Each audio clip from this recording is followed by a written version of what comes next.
কোরিয়ার বহুল জনপ্রিয় সিরিজ স্কুইড গেম। রহস্যে ঘেরা এই সিরিজ নিয়ে গোটা বিশ্বে কম হইচই হয়নি। তৃতীয় সিজনের মধ্য দিয়ে শেষ হয়েছে স্কুইড গেম। তবে এর প্রভাব পড়েছে কোরিয়ানদের উপরে।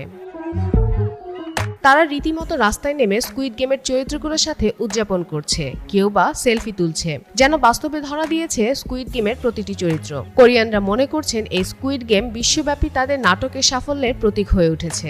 এটি এখন পর্যন্ত নেটফ্লিক্সের চার্টের শীর্ষে রয়েছে। জনপ্রিয় এই সিরিজটি একটি ওপেন এন্ডেড নোটে শেষ হয়েছে, তাই এটি দর্শকদের কাছে অনেক প্রশ্নই উত্থাপন করেছে।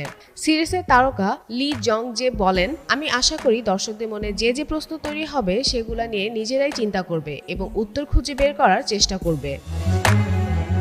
2021 সালে প্রথম এটি নেটফ্লিক্সে মুক্তি পায়। এরপর দ্বিতীয় সিজনের জন্য দর্শকদের অপেক্ষা করতে হয় আরও অন্তত 3 বছর। এরপর দ্রুতই আসে সিজন 3 বা শেষ পর্ব। গত শুক্রবার প্রকাশিত শেষ পর্বের পরই মূলত বাস্তবে ধরা দেয় চরিত্রগুলো। তবে কিছু দক্ষিণ কোরিয়ান নিজেদেরকে সেই সামাজিক প্রতিফলন করতে দেখেছেন, যা